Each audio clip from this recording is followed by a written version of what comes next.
a proper look at your feed and what it's been looking like for the last couple of weeks. And you're probably starting to see, oh, it's time to finish the year strong, and it's the big second half push. And somehow everyone's found another freaking gear. And they're all keen for us to find ours, keen for you to find yours. Meanwhile, it's dark earlier.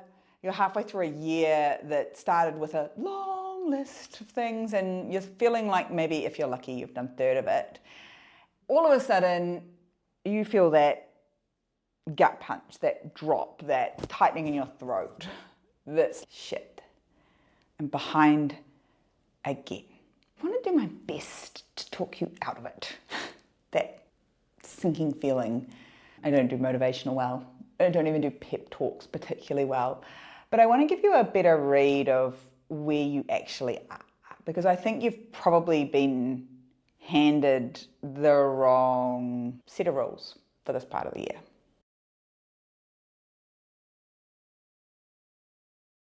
There's a super old line. It's older than any business book you or I have ever read. There is a time for everything and a season for every purpose. We tend to file that under comfort. You might hear it at a funeral. Instead, I want you to stop thinking about it as comfort and start thinking about it as an operating instruction for you in your life, because that's what it is. A business has seasons the way a year has seasons. And the single biggest mistake I see is women like you and like me trying to run every month as if it were exactly the same every way through. Whether it's summer or winter, you are trying to run at the same level. There's seasons when the energy's good, where we're building, when we're growing, when we're launching new stuff, new products, new services. It's a bit like summer. But you can't run a whole year on summer any more than you can grow the crop in the middle of winter by standing in your garden and demanding it. The stretch you're in right now is not a failed summer, failed launch season. This bit of the year is where we start to look at, oh, I haven't got more than half of my stuff done. Therefore, we start to get to this place where we almost write the year off. It's really important that this is a season where you think about consolidating what you have already done. Because if you keep running, launching, building, growing, doing all the new shiny things all year round, nothing will show up and produce. At some point, you just have to pause and maintain. Water the crops, fertilize the crops, and let them do your thing. Your business is the same. When you run full tit all year and then think, shit, I'm tired about now, and I still haven't done enough, you haven't let things bed in and consolidate in a way that's going to mean that the year ends strong. In the online business world, this is not a cool season. It doesn't photograph well, you can't show things, it doesn't create big stripe snapshots or bank accounts that look good.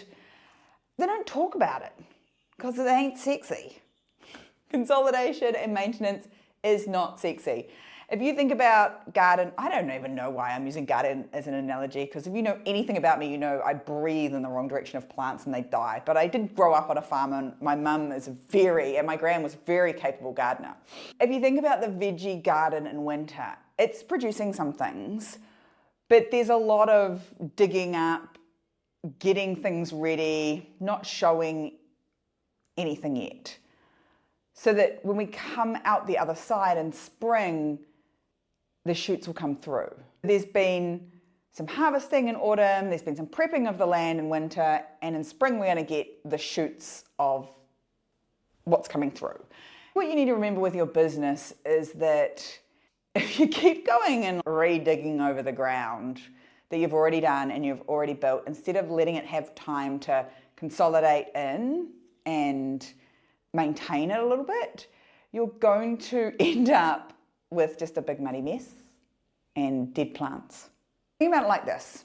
The work that you've done so far this year is digging, cultivating, planting, and now you have to let that work bed in and consolidate. If you start digging it up right now, you're going to kill the very progress you work so hard to get. We talk about this a lot. So it means you can't take score yet. You're trying to take score on a year that's only just past half done. And you can't change a whole lot of stuff right now because we haven't been going long enough with things you did at the start of the year to have enough results to change lots. People forget that there has to be these periods of, I've done the work and now I actually have to just do the doing and let it bed in. I don't have to change anything. It becomes very easy to constantly be changing and moving and doing things differently all the time, doesn't it? This is a consolidation season for many people, and you must remember this in business. Instead, what do you want to actually make this season do? This is the season where we're tightening things up. I was talking with a client the other day where she's like, so excited, my Instagram's actually working. And I was like, define working for me. She's like, people are watching it and they're engaging it and they're sending me messages. And I was like, cool, that's not working. Because Instagram, like everything else, is just a tool to ultimately get you some sales. So show me how we get them from this engagement, which is great. It's the first step. But I know lots of people that have lots of Instagram followers, lots of engagement, no money in their bank accounts. More than you'd like to know. Some quite big names, in fact. You want to be really careful about where you measure it. We were talking about this and looking at it, and I was like, that's exciting, that's super cool, because I don't want to kill the buzz, because it is exciting when it starts working. And I want to make sure that she's not doing all this work and it's leaking somewhere else. This is what the season's about. We went and I said, cool, so we're going to go and find some data on this. We want to look at who are the people. And the previous bit of work that she needed to go and do is I said, all the people that are your top 20 biggest spenders in your business, what is true about all of them? And she said, they've all got some form of relationship with me. They all know me, I've met them in person, etc. I was like, great. So we know then that a relationship with the person behind the product is really important to your ideal client. And she's like, yeah, when I put my face on camera on Instagram, it goes better. And I'm like, yes, it does. She's like, and for her, this has been a real breakthrough because she doesn't love doing it, which is fair, valid. I don't love doing it either, even after all these years. She started doing it, she was getting results, and she was seeing that people were engaging and starting to build that relationship with her. We needed to go through that and go, okay, great. So now we know they're engaging, they're having conversations, they're starting to connect with the brand. Are they coming out the bottom in a sale? And when we went and did that, when she went and looked at those numbers and she gave them back to me, she was like, found the leak. She has all these people adding to cart but not getting to an abandoned cart stage. She's selling clothing online. And it's here. I was like, brilliant. Then she had 5 things she was going to go away and do and fix it. That is exactly what this season is about. We're starting to see some stuff happen, starting to see some things move. And it's not for her to go racing off and double down and be like, now I'm going to do 6 face-to-camera reels now because that's what's engaging people. It's to make sure that the stuff that she's nurturing is resulting in what she needs for her business, which is sales and ultimately profit. She is focused on that add to cart leak, because if she's not getting an abandoned cart message where she can further the relationship, an email, a phone number to figure out what went wrong, was it the fit that was hard or the delivery costs that were hard, we can't take it to the next step. This is true for all of us. It doesn't matter if you're a service. If you've got a whole lot of people that are getting as far as your contact us page or your inquiry page and not taking the next step, we want to go and dig around and figure out what that is, because if you're doing a whole lot of work in your marketing and it's leaking, that's a problem. Or another conversation I was having, people making a whole lot of sales, more sales than they'd ever made before, but no profit left over. Where the hell is that going? Let's have a look. There's a leak somewhere in this business. If we're working harder than we've ever worked, making more sales than we've ever made before, and there's not enough left over for us. This consolidation season is about going, where are all the things we have been working on? In the Moxie world would be like our Make More Money projects and our Build a Better Future projects. And we'll be going, how is that consolidated in and what's working and what's not? Then make sure that there's no cash leaking out of our business anywhere. That's what a consolidation season looks like.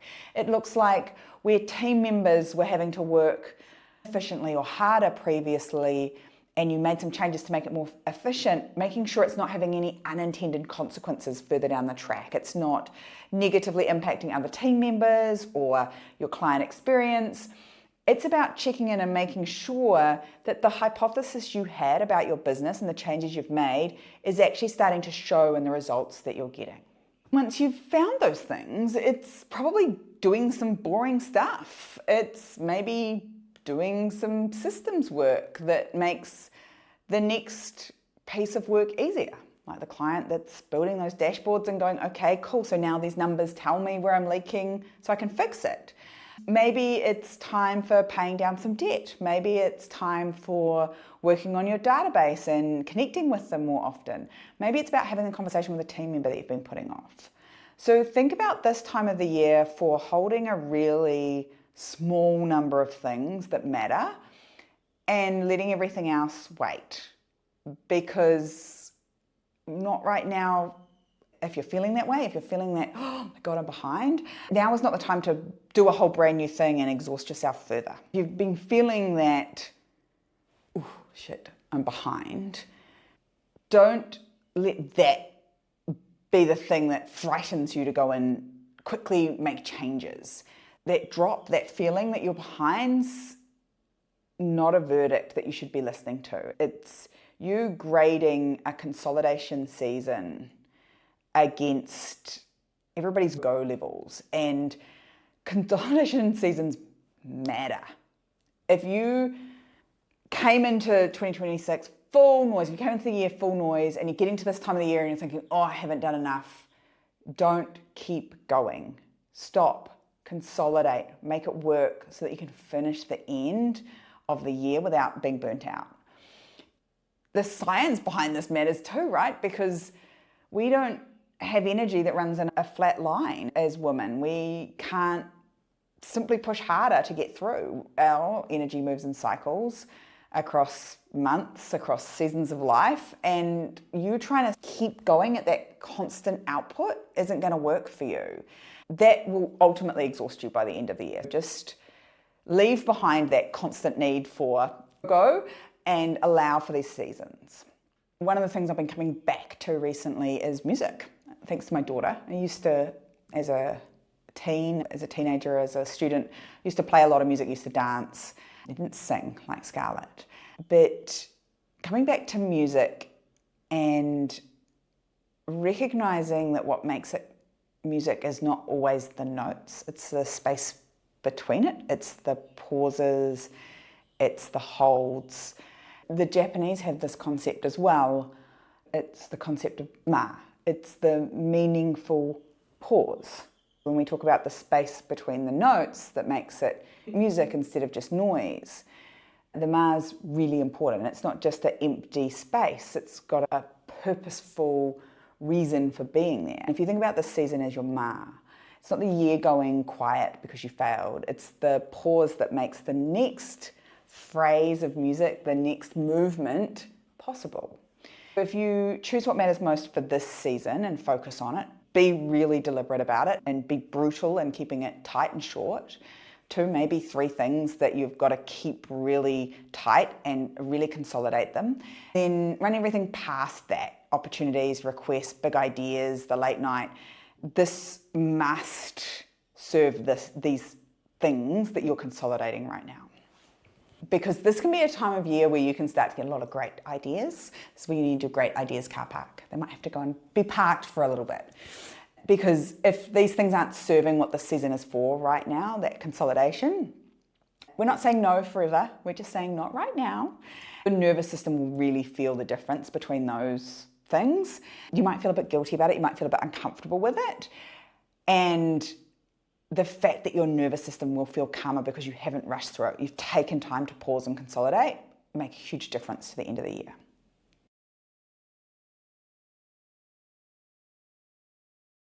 This is a question I get quite often at this time of the year. I have done a third of what I planned to do when I sat down and started the year in January. Do I push harder now to catch up, or do I just accept that the year's half gone? I always love it when you guys give me a question with a couple of answers in it. A couple of options. Should I do this or that? If you've spent any time around here, you'll know that I'm not very good when you push me into this or that options. I call that a dilemma, because by not choosing one, I have to choose the other. So I don't like doing that. When people do that, I tend to do this. I'm going to refuse both of those options because they live, both of them, on a faulty assumption. They both assume that who you were in January, and therefore the plan you created in January, is the right one for you right now. That plan was written by a woman with different energy in a different season, with different information, with different family environments. You don't have an obligation to complete that year because that person, that version of you, didn't have all the knowledge that this version of you has. If you have the capacity, the energy right now between yourself and your employees and your systems and your tech to catch up, then go for it. I've had one of these years where I came out the other side of perimenopause and my brain just feels like it's on fire all the time, and I've got so many things going on and I'm super excited by all of them, and I just want to get them out there in the world.